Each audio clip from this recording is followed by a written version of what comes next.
Good evening. Uh, Today I'm going to talk about the one of the meditation techniques that Lord Shiva talked when he is talking with his wife Parvati, Devi Parvati. He gave 112 methods when after being asked by Devi Parvati that uh, what is your existence, what is your aura, if you can say, what is your true reality. When Parvati asked, then instead of giving answers, Shiva give techniques through which one can know the reality of Shiva.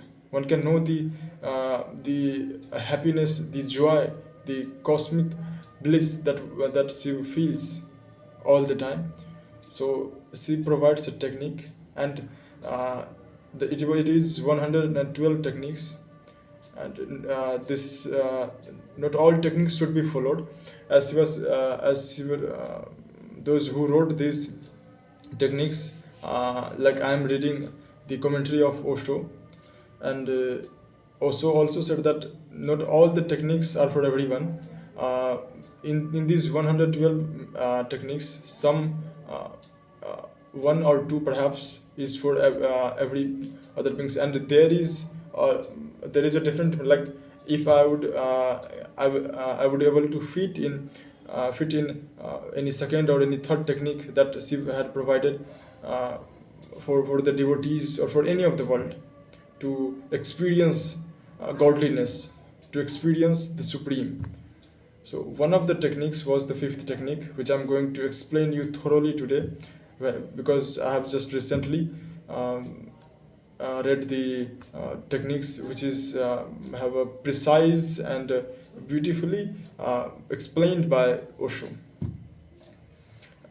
So this was all about the background. Now he comes to the fifth technique. The fifth technique says, and this is the sutra. There is a fourth technique which is largely based on breathing, which I will talk sometimes later. But now look at it, and these five techniques before there is four techniques which is completely dedicated to breathing, and now these five techniques were based on attentiveness, to give attention, and the first one was said, let me quote: attention between eyebrows, let mind be before thought, let form fill with breath essence to the top of the head, and there soar as light. Let's break it into parts, but before breaking it into part, firstly look at the very essence, very the crucialness or vitalityness of this fifth technique. It is said that the great philosopher, one of the great philosopher, Pythagoras, when he went to the Greek in order to earn knowledge from a school, from an where esoteric knowledge were provided uh, by the great philosophers or mystics of that time, like in India, or especially in Bihar, there is a Nalanda and Taxila, like university. So in Greek there is a school where the knowledge of philosophy, religion, and all other sorts of things that is elaborated by the mystics, the great mystics of that time. So uh, Pythagoras went there, into the school for admission to earn knowledge, but that school authorities rejected his admission form, and said that you must go into a training which includes some breathing techniques, and it is said that uh, what we call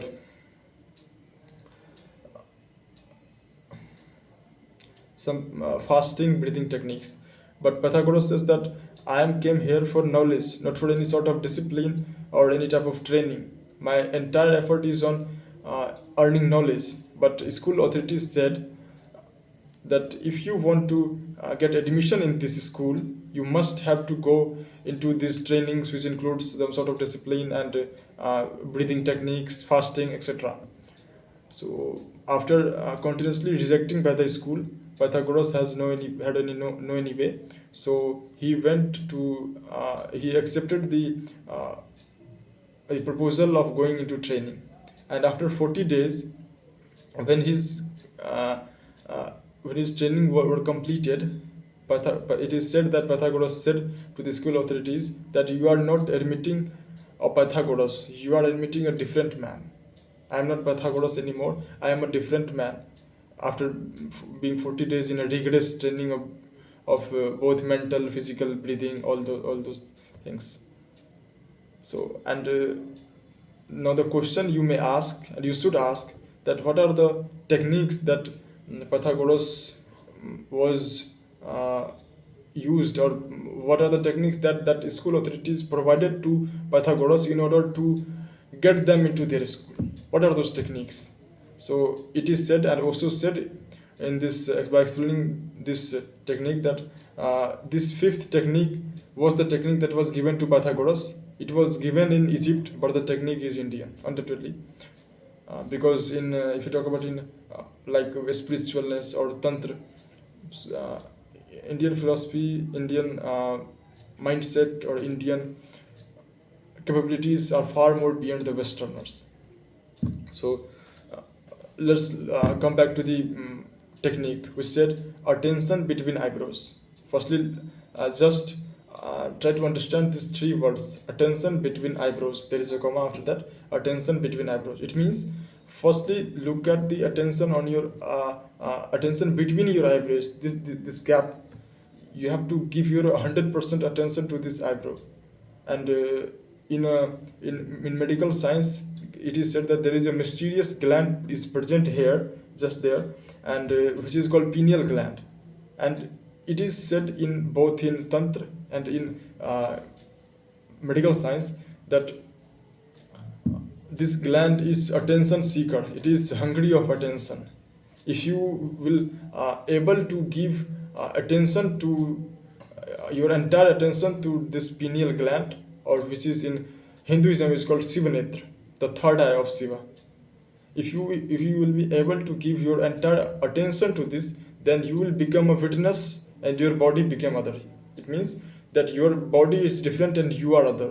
That you is called as Sri Krishna in Bhagavad Gita as soul, or in like in Buddhism it is called Sunya, or in different religions there are different names, but the goal is one: to know who you are, and to know the body, and to know who actually you are, to know the difference between your body and the real you, which is always present even after your death, it is said.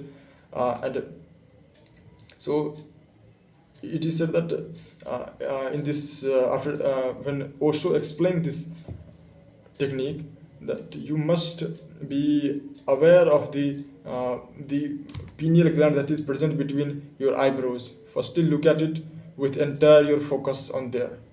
And also further said, close your eyes and try to focus your both eyes on this gap between your eyebrows.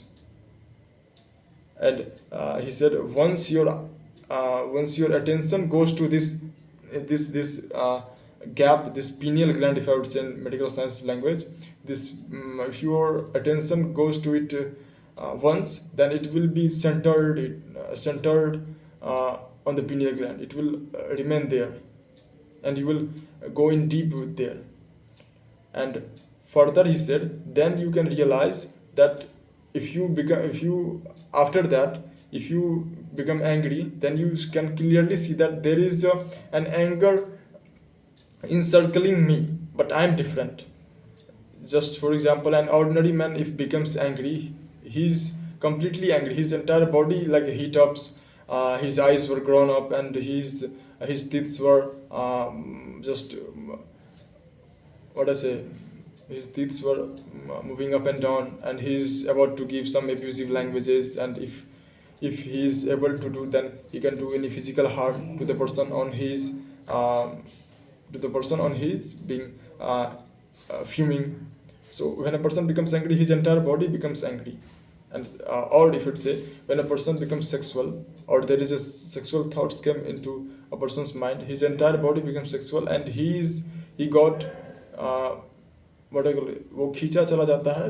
अगर he got like a magnet is being like a iron is attracted by a magnet, like a person, the same person was attracted by female if one is feeling sexual, or any you can use it on different things, that ordinary man becomes completely like when he or she is in angry, it becomes completely angry.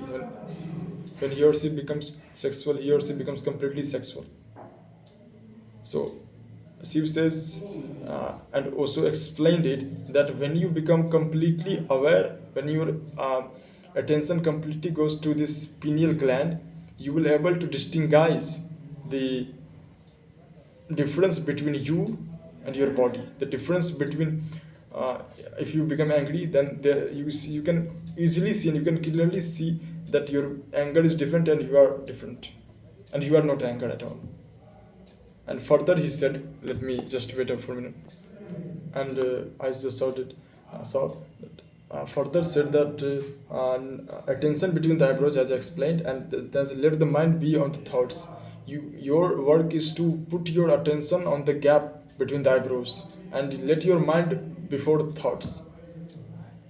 And when you achieve the deep, when you go into that deep meditation, if I would say, in a deep attention, when your attention goes completely towards the pineal gland, you will able to distinguish and you will able to see that you are standing on a beside a road, and the thoughts are going on here and there, whether it is sexual thought, whether it is angry or happiness. You are standing beside a road and the thoughts going on here and there. And further, now he says, let form fill with breath essence to the top of the head, and there sober as light. Firstly, try to understand what is meant by the form and by the essence of breathing. Like when you are breathing, you are not just only breathing. According to Tantra and the scriptures of Tantra, those who understand Tantra said that when you breathe, you didn't only take oxygens, hydrogen, and nitrogen, and other mixtures of gases. What you actually inhaled is pran. In Hindi, in English, it is called the vitality. Not a precise English word, but almost you can say the vitality. You inhale vitality, and that very vitality is needed for our body, not the any other gases like oxygen, or there may be vitality is present in the oxygen, but what we actually need, what is the matter of the fact is that we actually need the pran, the vitality. And as also said, that modern science is still not able to find out whether there is something like pran, but some researchers have felt something mysterious. Breathing is not simply air; it has been felt by many modern researchers also. And one name is particular. He said that Wilhelm Reich, a German psychologist, who called it orgone energy. Orgone is a what a Bergsonian name, but whatsoever we name, let me call it pran. So there is perhaps a handful of scientists and researchers who are able to know that we not only breathing air, that our body is not in intense desire of getting what we call oxygen. Our body is essentially looks to the pran, the vitality. And further he said that why you can feel it, that why for our body pran or vitality is essential. Like when you go to the hospitals, and I have to feel it, that when you go to the hospital, you feel that something is being sucked out of your body if you are healthy, and or you maybe have being just for a little any disease, any fever, any cough cold. Then whenever you enter hospitals, you feel that something is being sucked out from your body. What is it? Also said that it is the very pran that has been that is continuously being sucked out of your body, because there are thousands of patients lying here and there on their respective rooms, on their respective classes. It is that your pran, that if you are healthy, then you feel more intense pressure. What is it? It is that your pran is going outflowing from your body, and that person and those persons, those patients who are lying there in the hospitals will feel that something is being drawn out from their body. So like, and you also felt it like whenever you go into the fair in Mela, when there is so much crowd, you feel a type of frustration. Why? Because your energy being sucked out. Every person has a personal space, and when his or her personal space is being acquired by someone else, intentionally or unintentionally, then he or she can suffer, and that leads to frustration. So also said that it is not solely the oxygen. It also said that it is a box in which that box is a air, and in that that box there is a good amount of oxygen. But what the essential part is that pran, and he's told a brief story about a person of Egypt. He said that a person in Egypt in 8080 go into samadhi and came back after 40 years, and those who put that person buried down into the graveyard were died. So wouldn't able to decide that who is that why this person came how this person came back from the graveyard. That person says that I am in samadhi. And so what is the meaning of samadhi? Samadhi means that you are only taking pran, the very vitality, what is necessary. You are completely relinquish all your desires, all your expectations from the world, the mundane desires. You completely become to yourself. You completely centered your entire body to yourself. You are completely focusing on your soul, on the supreme that is beside you, that is entangled into you, that is very precisely embedded in you. You are completely focused on it, and you only need is pran. So that person said that I am only taking pran, and that is enough for my living. And also further said that his body becomes pale because there is no when you have not really taken any food, any further vitamins or anything. Then it is obvious that your body becomes pale. But what is understanding, what is it is to be understood here is that it is a fact that we are only what we seek is truly is pran, and what is truly make us live, make us alive in this world is pran. And further also said that you too can become go into samadhi for not for 40 years or 50 years, for many centuries even, if you are ready for it, if you are experienced player in it, then you can be it. And let's look back to the sutra. And the sutra says, let form fill with breath essence to the top of the head. And when you come to feel the essence of breathing pran, just imagine that your head is filled with it. Just imagine. No need of any effort. I will explain to you how imagination works. When you are focused at the third eye center, imagine, and it happens then and there. It is that not just your when you able to give your entire focus on that between the eyebrows, your imagination is just important that what you imagine becomes a reality. As also gives example of Adi Sankaracharya. Adi Sankaracharya said that this world is nothing but a dream of divine. What it means? It means that divine, that supreme, if you call Lord, supreme truth, is dreaming. And how it is dreaming? It is dreaming. The supreme truth's entire focus is on the third eye, and due to which whatever he dreams becomes the reality, and we are the part of that reality. And when we become the when we capable enough to look at our at the same intensity of our eyes, then we can also predict. If we imagine good things, then it will certainly happen to us. Also said it is in this that if after doing that, after putting your entire focus on the on between the eyebrows, your imagination becomes just as just as potent that whatever you will imagine, the same thing will happen.